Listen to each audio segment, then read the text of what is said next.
आज हम लोग एक्सरसाइज 8.1 क्वेश्चन नंबर 3 को देखेंगे। क्वेश्चन नंबर 3 कह रहा है कि यदि sine A is equal to 3/4 तो कॉस ए और टेन ए का मान परिकलित कीजिए। तो यहाँ पे देखेंगे कि साइन का वैल्यू दिया गया है, कॉस और टेन का मान ज्ञात करना है, जहाँ पे थीटा का वैल्यू सब जगह एक जैसा है। तो यहाँ पे देखेंगे बिल्कुल आसान सा तरीका क्या करते हैं हम लोग, जो हम फार्मूला इससे पिछले वाले वीडियो में देखे हैं, बताए कि साइन का वैल्यू क्या होता है। तो साइन ए का वैल्यू यहाँ पे दिया गया है 3/4। तो सबसे पहले हम बताए थे उसमें कि हमको कुल मिला के तीनों भुजा ज्ञात करना होता है, अर्थात त्रिकोणमितीय अनुपात, किसी भी अनुपात को ज्ञात करने के लिए हम लोग सबसे पहले एच, पी और बी ये तीनों चीज़ ज्ञात करते हैं। तो यहाँ भी देखेंगे कि सबसे पहले मेरा दिया क्या गया है और ज्ञात क्या करना है। तो देखेंगे कि साइन ए का वैल्यू कितना हो जाता है मेरा P/H होता है। साइन ए का यदि त्रिकोणमितीय अनुपात में भुजाओं का अनुपात देखें तो मेरा P/H होता है, अर्थात लंब बटे कर्ण होता है। तो बराबर मेरा कितना दिया गया 3/4। तो यहाँ पे देखेंगे P का वैल्यू क्या हो रहा है 3 हो रहा है और H का वैल्यू 4 हो रहा है। तो P का वैल्यू और H का वैल्यू दिया गया है, तो हमको क्या ज्ञात नहीं है, तो B ज्ञात नहीं है। तो हम लोग चलेंगे पाइथागोरस प्रमेय से। तो पाइथागोरस प्रमेय में क्या बताता है, पाइथागोरस प्रमेय से चलेंगे तो हम उस दिन फॉर्मूला बताए थे इससे पिछले वाले वीडियो में, जिसको पता नहीं वो देख सकते हैं कि वहाँ पे बताए कि B इज इक्वल टू क्या हो जाता है √H² माइनस P² होता है। तो यहाँ पे देखेंगे H², तो H का वैल्यू कितना है 4 है, माइनस P का वैल्यू कितना है 3 है, तो 3 का स्क्वायर करेंगे। तो यहाँ पे देखेंगे कि 4 का स्क्वायर कितना हो जाएगा 16, माइनस 3 का स्क्वायर कितना हो जाएगा 9। तो रूट के अंदर मेरा क्या आ जाता है 7। चूँकि 7 का पूरा वर्गमूल नहीं आएगा तो हम इसको इसी स्थिति में छोड़ देते हैं। तो इस तरह से हम यहाँ देख रहे हैं कि P का मान, H का मान और B का भी मान ज्ञात हो गया है। हमको क्या ज्ञात करना था, cos A और tan A का मान ज्ञात करना था। तो सिंपल सा चलेंगे कि cos A बराबर क्या हो जाएगा मेरा, तो cos A बराबर हो जाता है मेरा B/H, अर्थात B का वैल्यू कितना आ रहा है √7 अपॉन H का वैल्यू कितना आ रहा है 4 आ रहा है। तो H का वैल्यू 4 लिखेंगे और साथ साथ क्या देखेंगे कि tan A का भी वैल्यू पूछ रहा था, तो tan का क्या हो जाता है P/B। तो P का वैल्यू कितना है 3 और B का वैल्यू √7। तो इस तरह से हम देखते हैं कि दोनों वैल्यू हमको ज्ञात हो गया। अब हम लोग क्वेश्चन नंबर 4 देखते हैं। क्वेश्चन नंबर 4 में क्या कह रहा है, तो क्वेश्चन नंबर 4 में क्या दिया गया है कि यदि 15 cot A is equal to 8 हो तो साइन A और sec A का मान ज्ञात कीजिए। तो यहाँ पे देखेंगे इससे पिछले वाले सवाल में दिया गया था sine A is equal to 3/4। तो यहाँ पे दिया गया है क्या मेरा 15 cot A is equal to 8। तो इसको हम चेंज कर सकते हैं, चूँकि ये गुना के रूप में है। तो यहाँ पे हम लिख सकते हैं कि cot A is equal to 8/15। तो बिल्कुल पिछले वाले सवाल के तरीके से बनाते हैं इसको भी। तो cot का क्या हो जाता है मेरा B/P होता है। तो यहाँ पे क्या हो जाएगा 8/15 हो जाएगा। तो हमको क्या ज्ञात नहीं है, H का वैल्यू ज्ञात नहीं है। चूँकि P और B तो यहाँ पे पता है हमको, H का मान पता नहीं है। तो H का मान ज्ञात करने के लिए हम पाइथागोरस प्रमेय का प्रयोग करेंगे, H अर्थात कर्ण। तो चलते हैं हम लोग पाइथागोरस प्रमेय से चलेंगे। तो क्या हो जाएगा मेरा H is equal to, formula हम इससे पहले बताए थे, तो मेरा H का फार्मूला क्या हो जाता है √P² प्लस B² होता है। तो यहाँ पे देखेंगे कि P का वैल्यू मेरा कितना दिया गया 15 है, तो 15 का स्क्वायर करेंगे प्लस बी का वैल्यू कितना है 8 है, तो 8 का स्क्वायर करेंगे तो मेरा क्या हो जाता है 15 का स्क्वायर 225 प्लस इसका हो जाएगा मेरा 64। तो अब यहाँ पे दोनों को ऐड करेंगे 289 होता है। इसका जो है कि हम स्क्वायर ज्ञात करेंगे स्क्वायर रूट, तो स्क्वायर रूट मेरा कितना हो जाएगा 17 हो जाएगा, 17 हो जाएगा। तो अब यहाँ पे क्या ज्ञात करने के लिए हमको कह रहा था साइन ए का मान। देखते हैं यहाँ सवाल में मेरा क्या कह रहा गया साइन ए और सेक ए का मान। तो यहाँ पे हम ज्ञात करते हैं साइन ए का और सेक ए का मान। तो यहाँ पे देखेंगे तब मेरा क्या हो जाएगा sine A is equal to क्या होता है पी अपॉन एच होता है। तो पी का वैल्यू कितना था 15 था और एच का वैल्यू कितना निकाले 17 निकाले।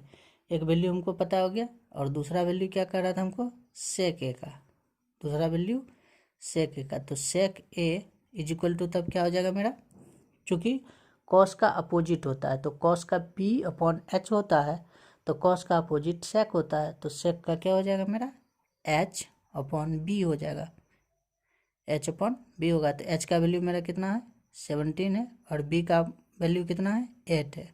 तो ये दोनों मेरा चौथे नंबर का सवाल का आंसर हो जाता है। अब मेरा 5वें नंबर के सवाल में देखते हैं क्या कह रहा है। तो 5वां नंबर सवाल आपके सामने है, तो देख सकते हैं 5वें नंबर के सवाल में क्या कह रहा है कि यदि sec theta is equal to 13/12 हो तो अन्य सभी त्रिकोणमितीय अनुपात परिकलित कीजिए। तो इससे पिछले वाले सवाल में क्वेश्चन नंबर 3 और क्वेश्चन नंबर 4 में देखे कि कुछ निश्चित त्रिकोणमितीय अनुपात दिया गया था, जिसमें कि हम 3 में देखे कि cos a और tan a का वैल्यू निकालना था, और इससे पिछले वाले सवाल में इसमें साइन ए और सेक ए का वैल्यू ज्ञात करना था। तो यहाँ पे कह रहा है कि अन्य सभी का मतलब है कि सेक का वैल्यू तो दिया गया है और शेष जो भी त्रिकोणमितीय अनुपात बच जाते हैं उसका वैल्यू ज्ञात करना है। तो शेष क्या सब बच जाता है मेरा साइन बच जाता है, कॉस बचता है, टेन, उसके बाद कॉसेक, फिर कॉट। चूँकि सेक का तो दिया ही गया है तो शेष मेरा 5 वैल्यू बचता है जिसका वैल्यू ज्ञात करना है। तो यहाँ पे देखेंगे हम लोग कि सवाल मेरा दिया गया है कि सेक थीटा, तो सेक थीटा दिया गया है मेरा 13/12 दिया गया है। तो सेक मेरा कितना हो जाता है, तो चूँकि ये कॉस का अपोजिट होता है, कॉस का उल्टा होता है, तो कॉस का मेरा होता है बी अपॉन एच जो सूत्र होता है, तो इसका हो जाएगा मेरा एच अपॉन बी। तो यहाँ पे हो जाएगा मेरा 13/12 ये हो जाएगा। तो ये अर्थात एच का वैल्यू 13 और बी का 12 हो जाता है। तो क्या ज्ञात करना हमको एच पी और बी ये तीनों अनुपात चाहिए, तीनों भुजा चाहिए हमको। तो यहाँ पे एच तो हमको पता है, बी भी पता है, तो हमको क्या ज्ञात करना है पी ज्ञात करना है। तो हम लोग किस आधार पे पी का वैल्यू ज्ञात करेंगे, तो पाइथागोरस प्रमेय से चलेंगे। तो देखते हैं कि क्या होता है। तो P is equal to formula होता है P is equal to √h² minus B square, ये होता है। तो यहाँ पे सबसे पहले हम ज्ञात करते हैं। तो h का वैल्यू कितना है 13 है, तो 13 का स्क्वायर करेंगे। फिर b का वैल्यू कितना है 12 है, तो 12 का स्क्वायर करेंगे। तो 13 का स्क्वायर करेंगे तो 169, और इसका 12 का स्क्वायर करेंगे तो 144 होता है। तो यहाँ पे देखेंगे कि माइनस होगा इसमें, तो कितना बचेगा 25 बचेगा। तो 25 का स्क्वायर रूट याद करेंगे तो 5 होता है। तो यहाँ पे h का भी वैल्यू, b का वैल्यू और p का वैल्यू पता हो गया। तो अब यहाँ पे हम क्या ज्ञात करेंगे, अन्य सभी त्रिकोणमितीय अनुपात कह रहा था ज्ञात करने के लिए। तो अन्य सभी त्रिकोणमितीय अनुपात में सबसे पहले हम साइन थीटा का वैल्यू ज्ञात करेंगे। तो साइन थीटा का वैल्यू ज्ञात करें, साइन थीटा बराबर क्या हो जाएगा मेरा P अपॉन एच होता है, P अपॉन एच होगा। तो P का वैल्यू क्या निकल के आ रहा है 5 और h का 13 है। फिर नेक्स्ट कॉस थीटा, तो कॉस का B अपॉन एच होता है, तो B का वैल्यू कितना है 12 है और h का वैल्यू 13 है। फिर इससे आगे चलेंगे कि tan का वैल्यू ज्ञात करना है। तो tan theta is equal to P upon B होता है, तो P का वैल्यू 5, B का वैल्यू 12। फिर इसके आगे चलेंगे कोसेक थीटा। तो कोसेक थीटा चूँकि ये साइन का अपोजिट होता है कोसेक, तो यहाँ पे इसका जो फॉर्मूला आता है P/H आता है, तो इसी का अपोजिट हो जाएगा मेरा H/P होगा। H का वैल्यू 13 और P का वैल्यू 5। चूँकि कॉस का अपोजिट सेक होता है, सेक का वैल्यू मेरा दिया ही गया था, सवाल में ही दिया गया था कि सेक = 13/12 है। तो यहाँ पे जो है कि सेक को छोड़ के चलेंगे तो टेन का अपोजिट कॉट होता है, तो कॉट का निकालेंगे यहाँ पे वैल्यू, तो कॉट थीटा = क्या हो जाएगा, तो इसका अपोजिट P/B होता है, तो इसका हो जाएगा B/P, अर्थात जो है कि B का वैल्यू 12 और P का वैल्यू 5। तो इस प्रकार से देखते थे कि मेरा एक वैल्यू दिया गया है सेक थीटा का, तो अन्य सभी त्रिकोणमितीय अनुपात का रहा था ज्ञात करने के लिए। तो अन्य सभी त्रिकोणमितीय मेरा sine theta, cos theta, tan theta, cosec theta और कॉट थीटा होता है। तो ये सभी त्रिकोणमितीय अनुपात हम ज्ञात कर चुके हैं। ये पूरा हो गया मेरा क्वेश्चन नंबर 5 का आंसर। अब यहाँ पर देखेंगे क्वेश्चन नंबर 6। इम्पोर्टेंट क्वेश्चन है, ध्यान से समझेंगे। छोटा है लेकिन बहुत इम्पोर्टेंट क्वेश्चन है कि ये अक्सर सवाल में पूछा जाता है, एग्जाम में पूछा जाता है कि यदि कह रहा है सवाल में कि यदि कोण ए और कोण बी न्यून कोण हो, तो हम जानते हैं कि इसमें से त्रिकोणमितीय अनुपात में सभी समकोण त्रिभुज से संबंधित होते हैं। तो समकोण में एक कोण, एक एंगल तो मेरा 90 डिग्री का होता है, शेष दो कोण मेरा न्यून कोण होता है, अर्थात 90 डिग्री से कम का होगा। तो कह रहा है आगे कि जहाँ cos A = cos B, तो दिखाए कि कोण A = कोण B, अर्थात कोण A और कोण B बराबर है। तो इसके लिए हम यहाँ पे क्या करते हैं, एक ट्रायंगल बनाते हैं। एक ट्रायंगल बनाएंगे जिसमें कि हमको क्या दिखाना है कि यहाँ पे कह रहा है कि A और B न्यून कोण है। तो A और B, तो A और B ये तो न्यून कोण हो जाएगा, चूँकि ये एंगल तो मेरा 90 डिग्री का होगा।